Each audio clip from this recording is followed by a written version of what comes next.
JDS ಮುಗಿದಿದೆ ಎನ್ನುವವರಿಗೆ ಇಲ್ಲಿ ಸೇರುವ ಜನೋತ್ಸವವೇ ತಕ್ಕ ಉತ್ತರ ನೀಡಿದೆ. ಕಾಂಗ್ರೆಸ್ ಪಕ್ಷಕ್ಕೆ ಇದೇ ನಮ್ಮ ಉತ್ತರ, ಇದೇ ನಮ್ಮ ಸಂದೇಶ ಎಂದು ಮಾಜಿ ಪ್ರಧಾನಿ ಎಚ್.ಡಿ. ದೇವೇಗೌಡ ಹೇಳಿದರು.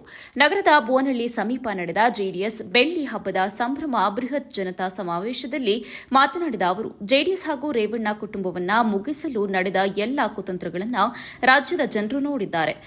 ಎಸ್ಐಟಿ ತನಿಖೆ, ಬಂಧನಗಳು ಮತ್ತು ಇದೀಗ ಅದೇ ಅಧಿಕಾರಿಗಳಿಗೆ ಬಹುಮಾನ ಇವೆಲ್ಲವೂ ಆತ್ಮವಿಮರ್ಶೆಗೆ ಒಳಪಡಬೇಕು ಎಂದು ಹೇಳಿದರು. ಒಬ್ಬ ರೈತನ ಮಗನಿಗೆ ದೇಶ ಆಳುವ ಅವಕಾಶ ಕೊಟ್ಟ ಜನರು ಜೆಡಿಎಸ್ ಜೊತೆ ಇಂದಿಗೂ ನಿಂತಿದ್ದಾರೆ. ಇಂದಿನ ಸಮಾವೇಶವೇ ನಮ್ಮ ಉತ್ತರ ಎಂದರು. ಇಂದು ದೇಶದಲ್ಲಿ ಕಾಂಗ್ರೆಸ್ ಯಾವ ಸ್ಥಿತಿಯಲ್ಲಿದೆ ಎಂಬುದು ಜನರಿಗೆ ತಿಳಿದಿದೆ ಎಂದು ವಾಗ್ದಾಳಿಯನ್ನ ನಡೆಸಿದ ಗೌಡ್ರು, ತಮ್ಮ ಆಡಳಿತದಲ್ಲಿ ಒಂದೇ ಒಂದು ಕಪ್ಪು ಚುಕ್ಕಿ ಇಲ್ಲ ಎಂದು ಸ್ಪಷ್ಟಪಡಿಸಿದರು. ಮಹಿಳಾ ಮೀಸಲಾತಿ, ನೀರಾವರಿ ಯೋಜನೆಗಳು ತಮ್ಮ ಆಡಳಿತದ ಹೆಮ್ಮೆಯ ನಿರ್ಧಾರಗಳು ಎಂದರು. ಮುಂದಿನ ದಿನಗಳಲ್ಲಿ ಮೆಗಾ ಡೈರಿ ಉದ್ಘಾಟನೆ ಪ್ರಧಾನಿ ನರೇಂದ್ರ ಮೋದಿ ಅವರನ್ನ ಆಹ್ವಾನಿಸುವುದಾಗಿ ಘೋಷಿಸಿದ ದೇವೇಗೌಡರು, ಬಿಜೆಪಿ ಜೆಡಿಎಸ್ 18 ಸಂಸದರನ್ನ ಒಂದೇ ವೇದಿಕೆಗೆ ಕರೆತಂದು ವಿಮಾನ ನಿಲ್ದಾಣ ಉದ್ಘಾಟನೆ ಹಾಗೂ ಐಐಟಿ ಕನಸನ್ನ ನನಸು ಮಾಡುವ ಭರವಸೆಯನ್ನ ನೀಡಿದರು.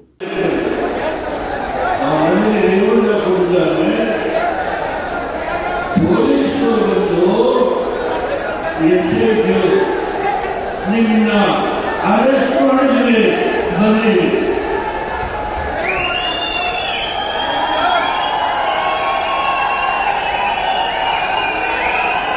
ನಿಮ್ಮನ್ನು ಅರೆಸ್ಟ್ ಮಾಡಿದರೆ ಬನ್ನಿ. ಈ ಮಾತನ್ನು ಹೇಳುವವರು ಎಸ್ಐಟಿಯ ಅಧಿಕಾರಿಗಳು. ಇವತ್ತು ಎಸ್ಐಟಿಯ ಅಧಿಕಾರಿಗಳಿಗೆ ಉಡುಗೊರೆಯನ್ನು ಕೊಟ್ಟಿದ್ದಾರೆ.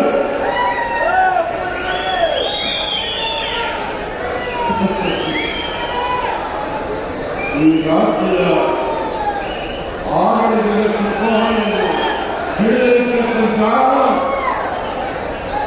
ನಮ್ಮ ಎದುರಾಳಿ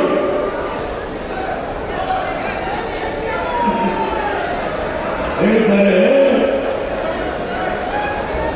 ಇವತ್ತು ರೇವಣ್ಣವರನ್ನ ಮುಗಿಸಲಿಕ್ಕೆ, ರೇವಣ್ಣವರ ಕುಟುಂಬವನ್ನು ಮುಗಿಸಲಿಕ್ಕೆ ಯಾವ ಅಧಿಕಾರಿಗಳಿದ್ದಾರೋ ಅವರಿಗೆ ಉಡುಗೊರೆಯನ್ನು ಕೊಟ್ಟಿದ್ದಾರೆ. ಉಡುಗೊರೆಯನ್ನು ಕೊಟ್ಟಿದ್ದಾರೆ. ಯಾವ ದೇವೇಗೌಡ ನನಗೆ 93 ವರ್ಷ ವಯಸ್ಸು. ಈ ಆತ್ಮ ಇದೆಯಲ್ಲ, ಈ ಆತ್ಮ ಸ್ವಚ್ಛವಾಗಿದೆ. ಯಾರ ಹಂಗಿಗೆ ನಾನು ತಲೆಬಾರು ದುಡಿದಿದ್ದೇನೆ, ಕಷ್ಟಪಟ್ಟಿದ್ದೇನೆ. ಜೆಡಿಎಸ್ ಎಲ್ಲಿದೆ ಎಂದವರಿಗೆ ಇದೇ ಉತ್ತರ. ಕುಮಾರಸ್ವಾಮಿ, ಮಾಜಿ ಮುಖ್ಯಮಂತ್ರಿ ಹಾಗೂ ಕೇಂದ್ರ ಸಚಿವ ಎಚ್.ಡಿ. ಕುಮಾರಸ್ವಾಮಿ ಕಾಂಗ್ರೆಸ್ ಸರ್ಕಾರವನ್ನು ಭ್ರಷ್ಟ ಮತ್ತು ಲೂಟಿಕೋರ ಸರ್ಕಾರ ಎಂದು ಟೀಕಿಸಿ ಜೆಡಿಎಸ್ ಎಲ್ಲಿದೆ ಎಂದು ಕೇಳುವವರಿಗೆ ಇಂದಿನ ಜನೋತ್ಸವವೇ ಉತ್ತರ ಎಂದರು.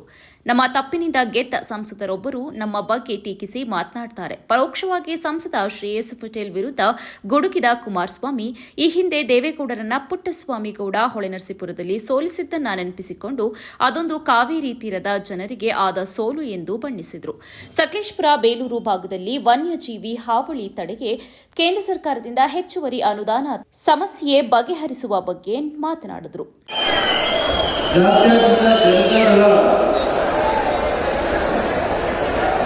2004ರಲ್ಲಿ ಹೊಳೆಯನ್ನು ಹೊತ್ತಿರ್ತಕ್ಕಂಥ ಮಹಿಳೆ ಗುರುತಿನ ಚಿಹ್ನೆಯೊಂದಿಗೆ ರಾಷ್ಟ್ರೀಯ ಅಧ್ಯಕ್ಷರಾಗಿರ್ತಕ್ಕಂಥ ನಿಮ್ಮ ಒಂದು ಆಶೀರ್ವಾದ, ನಿಮ್ಮ ಒಂದು ಸಹಕಾರದ, ನಿಮ್ಮ ಶಕ್ತಿಯಿಂದ ಸುಮಾರು 65 ವರ್ಷಗಳ ರಾಜಕೀಯವನ್ನೇನು ಹಾದಿಯನ್ನು ಸವಿಸಿದ್ದಾರೆ. ಅವರು ಪ್ರಾರಂಭ ಮಾಡಿದಂತ ಈ ಒಂದು ಪಕ್ಷ 25 ವರ್ಷಗಳನ್ನು ಪೂರೈಸಿದೆ. ಈ ಒಂದು ಸಮಯದಲ್ಲಿ ನಾವು ಪ್ರಥಮವಾಗಿ ಈ ಬೆಳ್ಳಿ ಹಬ್ಬದ ಕಾರ್ಯಕ್ರಮವನ್ನ ನಾಡಿನ ಜನತೆಗೆ ಜಾತ್ಯತೀತ ಜನತಾದಳದ ಶಕ್ತಿ ಎಲ್ಲಿದೆ ಅಂತಕ್ಕಂಥ ಮಾತನ್ನ ಹೇಳ್ತಕ್ಕಂಥವರಿಗೆ ಇಲ್ಲಿ ಇದೆ ನೋಡಿ ಅಂತಕ್ಕಂಥ ಒಂದು ಸಂದೇಶವನ್ನ ಇವತ್ತು ನೀವೇನು ನೀಡಿದ್ದೀರಿ. ನಿಮ್ಮೆಲ್ಲರಿಗೆ ಈ ಕಾರ್ಯಕ್ರಮದಲ್ಲಿ ಭಾಗವಹಿಸಿರ್ತಕ್ಕಂಥ ಎಲ್ಲ ನನ್ನ ತಂದೆ ತಾಯಿಗಳು, ಯುವಕ ಸ್ನೇಹಿತರು, ಸಭೆಗೆ ಬರದೆ ತಮ್ಮ ಗ್ರಾಮಗಳಲ್ಲೇ ಇದ್ದು ದೂರದರ್ಶನದಲ್ಲಿ ಕಾರ್ಯಕ್ರಮವನ್ನು ವೀಕ್ಷಿಸ್ತಾ ಇರ್ತಕ್ಕಂಥ ಎಲ್ಲ ಪಕ್ಷದ ಅಭಿಮಾನಿಗಳಿಗೆ ಪ್ರಥಮವಾಗಿ ನನ್ನ ಗೌರವಪೂರ್ವಕವಾದ ವಂದನೆಗಳನ್ನು ಸಲ್ಲಿಸಲಿಕ್ಕೆ ಬಯಸ್ತಾ ಇದ್ದೇನೆ. ಇವತ್ತಿನ ಒಂದು ಕಾರ್ಯಕ್ರಮ ರಾಷ್ಟ್ರೀಯ ಅಧ್ಯಕ್ಷರಾಗಿರ್ತಕ್ಕಂಥ ಸನ್ಮಾನ್ಯ ದೇವೇಗೌಡರ ಒಂದು ಸರಿಯಾಗಿ ತಗೋತೀವಿ. ಅವರಲ್ಲಿ ಇವತ್ತೇನು 93 ವರ್ಷಗಳನ್ನು ಪೂರೈಸ್ತಾ ಇದ್ದಾರೆ. ಬರುವ ಮೇ ತಿಂಗಳಿಗೆ 94ನೇ ವರ್ಷಕ್ಕೆ ಪ್ರವೇಶ ಮಾಡ್ತಾರೆ. ಕಳೆದ 3-4 ತಿಂಗಳಿನಿಂದ ನನ್ನ ಜಿಲ್ಲೆ ಹಾಸನದಲ್ಲಿ ಒಂದು ಸಭೆಯನ್ನು ಮಾಡಲೇಬೇಕು ಅಂತ ಹೇಳಿ ನಮ್ಮಗಳ ಜೊತೆಯಲ್ಲಿ ಚರ್ಚೆ ಮಾಡುವಂಥದ್ದನ್ನ ಈಗ ಸ್ಮರಿಸ್ಕೊಳ್ಳಿಕ್ಕೆ ಬಯಸ್ತಾ ಇದ್ದೇನೆ. ಈ ಸಭೆಯನ್ನು ನೋಡಿದಾಗ ಅವರ ಹೃದಯದಲ್ಲಿ ಈ ಜಿಲ್ಲೆಯ ಬಗ್ಗೆ ಇಟ್ಟಿರ್ತಕ್ಕಂಥ ಶಾಸಕ ಎಚ್.ಟಿ. ರೇವಣ್ಣ ಮಾತನಾಡಿ, ಜೆಡಿಎಸ್ ಕಾರ್ಯಕರ್ತರನ್ನ ಭಯಪಡಿಸಲು ಯಾರಿಂದಲೂ ಸಾಧ್ಯವಿಲ್ಲ. ಸಂಘಟನೆ ನಮ್ಮ ಬಲ. ಹಳ್ಳಿಗಳಲ್ಲೂ ಪಕ್ಷವನ್ನ ಇನ್ನಷ್ಟು ಗಟ್ಟಿಗೊಳಿಸಲಾಗುತ್ತದೆ ಎಂದರು. ಮುಂದಿನ ದಿನಗಳಲ್ಲಿ ತಾಲೂಕು ಮಟ್ಟದಲ್ಲಿ ಸಭೆಗಳು ನಡೆಯಲಿವೆ ಎಂದು ಅವರು ಘೋಷಿಸಿದರು. ಏನು ದೇವೇಗೌಡರು 1942ರಿಂದ ಒಬ್ಬ ಪಕ್ಷೇತರ ಶಾಸಕರಾಗಿ ಈ ರಾಜ್ಯದಲ್ಲಿ ಒಂದು ವಿಧಾನಮಂಡಲದಲ್ಲಿ ಕಾವೇರಿ ಇಶ್ಯೂನಲ್ಲಿ ಏನಾದರೂ ಖಾಸಗಿಯನ್ನು ತಂದಂತ ಯಾವ್ದಾದ್ರು ವ್ಯಕ್ತಿ ಇದ್ರೆ ಅದು ಸನ್ಮಾನ್ಯ ದೇವೇಗೌಡರು ಅಂತ ಹೇಳ್ಬೇಕಾದ್ರು. ಆ ಖಾಸಗಿ ಏನು ಸರ್ಕಾರದ ಮುಖ್ಯಮಂತ್ರಿಗಳಿಲ್ಲ ಈ ನಿರ್ಣಯ ಮಾಡೋದು ಬೇಡ ತೀರ್ಮಾನ ವಾಪಸ್ ತಗೊಂಡಿದ್ರು. ಆದರೂ ದೇವೇಗೌಡರು ಬಿಟ್ಟಿಲ್ಲ. 1944ರಲ್ಲಿ ಮತ್ತೆ ದೇವೇಗೌಡರು ಒಂದು ಖಾಸಗಿ ನಿರ್ಣಯ ಮಾಡಿರ್ತಾರೆ ಕಾವೇರಿ ಇಶ್ಯೂನಲ್ಲಿ. ಆ ಖಾಸಗಿ ನಿರ್ಣಯದ ಒಬ್ಬ ವಿರೋಧ ಪಕ್ಷದ ಸ್ವತಂತ್ರ ಪಕ್ಷದ ಅಭ್ಯರ್ಥಿ, ಪಕ್ಷೇತರ ಅಭ್ಯರ್ಥಿಯ ಖಾಸಗಿ ನಿರ್ಣಯ ಏನಾದರೂ ಆಗಿದ್ರೆ ಅದು ದೇವೇಗೌಡರು ಮಾಡಿದಂಥ ನಿರ್ಣಯ. ಕಾವೇರಿ ನದಿಯ ಭೂಸಂಕೋಸ್ಕರ ಒಂದು ಖಾಸಗಿ ನಿರ್ಣಯ ಮಾಡಿದ್ರು ಸನ್ಮಾನ್ಯ ದೇವೇಗೌಡರು ಅಂತ ಹೇಳಿದ್ದಾರೆ. ಈ ಜಿಲ್ಲೆಗೆ ಕಳೆದ ಹಲವಾರು ವರ್ಷಗಳಿಂದ ನಮ್ಮ ಜಿಲ್ಲೆಯ ಕೆಲಸ ಕಾರ್ಯಗಳಿಗೆ ರಾಷ್ಟ್ರೀಯ ಪಕ್ಷಗಳು ಏನು ಇವತ್ತು ನಮ್ಮ ಜಿಲ್ಲೆಯ ಅಭಿವೃದ್ಧಿಗೆ ಕುಮಾರಣ್ಣವರು ಅವರ ಅಧಿಕಾರ ಹಿಡಿಯುವಾಗ 5,000 ಕೋಟಿಯನ್ನು ಕೊಟ್ಟಿದ್ರು. ಹಣದಲ್ಲೇ ಏನಂತ ಹೇಳಿ ಸಂವಿಧಾನ ಮಾಡಿ 2 ರಾಷ್ಟ್ರೀಯ ಪಕ್ಷಗಳ ಬಗ್ಗೆ ನಾನು ಹೇಳ್ಬೇಕಾದ್ರೆ ಇವತ್ತು ಮೋದಿಯವರ ಬಗ್ಗೆ ನನಗೆ ಗೌರವ. ಇವತ್ತು ಮೋದಿಯವರು ಏನು ಈ ದೇಶ ಏನಾದ್ರು ಮೋದಿಯರಿಂದಲೇ ಈ ದೇಶಕ್ಕೆ ಒಂದು ಸ್ವಾತಂತ್ರ್ಯ ಇದೆ ಅಂತ ಹೇಳಬೇಕಾಗುತ್ತೆ. ಅದನ್ನು ನಾವು ಯಾವ ಕಾರಣದಿಂದ ನಾವು ಬರೆಯೋದು. ಆದರೆ ಇವತ್ತು ನಮ್ಮ ಜಿಲ್ಲೆಯ ಏನು ಕುಮಾರಣ್ಣ ಅಧಿಕಾರಿಗಳು ಬೆಳಿಗ್ಗೆ ಹಾಸನ ಏರ್ಪೋರ್ಟ್ ಇರ್ಬೋದು, ಏರ್ಪೋರ್ಟ್ ನಾಮಕರಣ ಸುಮಾರು ಹಿಂದಿನಿಂದ ದೇವೇಗೌಡರು ಪ್ರಧಾನಮಂತ್ರಿ ಆದ ದೃಷ್ಟಿಯಿಂದ ಆ ಏರ್ಪೋರ್ಟ್ಗೆ 1,200 ಎಕರೆ ನಾವು ರಿಸರ್ವೇಷನ್ ಮಾಡಿದ್ವಿ. ಅದರಲ್ಲಿ ಸುಮಾರು 250 ಎಕರೆ ಸರ್ಕಾರಿ ಜಾಗ ಇದೆ. ಅದನ್ನು ಒಡೆಯ ಕೆಲವರು ಈ ಜಿಲ್ಲೆಯ ಕೆಲವರು ಪಟ್ಟಭದ್ರ ಹೆಚ್ಚಳ ಅದನ್ನು ಒಡೆಯಕ್ಕೆ ತೀರ್ಮಾನ ಮಾಡಿದರು. ಇನ್ನೂ ನಡೀತಾ ಇದೆ. ಇವತ್ತು ಈ ಜಿಲ್ಲೆಗೆ IIT ಯಾರು ಕೇಳಿರಲಿಲ್ಲ. ದೇವೇಗೌಡರು ಮಾತು ಹೇಳಿದ್ರು, ರೇವಣ್ಣ ಈ ಜಿಲ್ಲೆಗೆ ಎಲ್ಲ ಮಾಡಿದೆಯಾ? ಕುಮಾರಣ್ಣ ದೇವೇಗೌಡರು ಮಾಡಿದ ಇದು ಮಾಡಬೇಕಾದ್ರೆ ಎರಡೇ ಕೆಲಸ ಒಂದು ಯಾವುದು ಅಂದರೆ ಹಾಸನದಲ್ಲಿ IIT, ಇನ್ನೊಂದು ಸೆಂಟ್ರಲ್ ಯೂನಿವರ್ಸಿಟಿ ಎರಡು ಮಾಡಬೇಕು.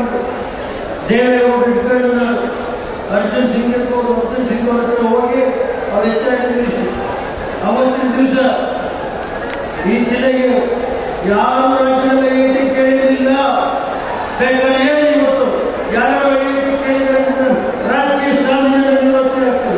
ವಿಧಾನಸಭಾ ಸದಸ್ಯ ಸೂರಜ್ ರೇವಣ್ಣ ಮಾತನಾಡಿ, ಯುವಕರು ಜೆಡಿಎಸ್ ಕಡೆಗೆ ಮತ್ತೆ ನೋಡ್ತಿದ್ದಾರೆ. ಅಭಿವೃದ್ಧಿ ರಾಜಕಾರಣವೇ ನಮ್ಮ ಗುರಿ ಎಂದು ಹೇಳಿದರು. ತಪ್ಪು ಮಾಡಿದವರು ಯಾರೇ ಆಗಿರಲಿ ಕಾನೂನಿನ ಮುಂದೆ ಉತ್ತರಿಸಬೇಕು. ಆದರೆ ರಾಜಕೀಯ ದ್ವೇಷಕ್ಕಾಗಿ ಕುಟುಂಬವನ್ನೇ ಗುರಿಯಾಗಿಸುವುದು ತಪ್ಪು ಎಂದರು. ಮಂತ್ರಿ ಮಾಡ್ತೀರೋ ಅಥವಾ ನೀರನ್ನು ಬಿಡ್ತೀರೋ ಇನ್ನೊಂದು ಕಡೆ ಚೆಲ್ತಿರೋ ನಮ್ಗೆ ಗೊತ್ತಿಲ್ಲ. ನಮ್ಗೆ ಅನಿಸಿದ ವಿಚಾರ ನಾನು ಮುಂದೆ ಇಟ್ಟಿದ್ದೀನಿ. ಹಾಗಾಗಿ ಒಂದು ಮಾತನ್ನೇ ಹೇಳ್ತಾರಣ, ಬಹುಶಃ ಸನ್ಮಾನ್ಯ ಕುಮಾರಣ್ಣ ಅವರು ಇವತ್ತು ಕೂತಿದ್ದಾರೆ. ಕುಮಾರಣ್ಣ ಅವರನ್ನ ಪ್ರೀತಿಸ್ತಕ್ಕಂಥ ವರ್ಗ ಇಡೀ ರಾಜ್ಯದಲ್ಲಿ ಒಂದೆಡೆ ಇದ್ರೆ ಹಾಸನ ಜಿಲ್ಲೆಯಲ್ಲಿ ಕುಮಾರಣ್ಣನನ್ನು ಎಷ್ಟು ಆರಾಧಿಸ್ತಾರೆ.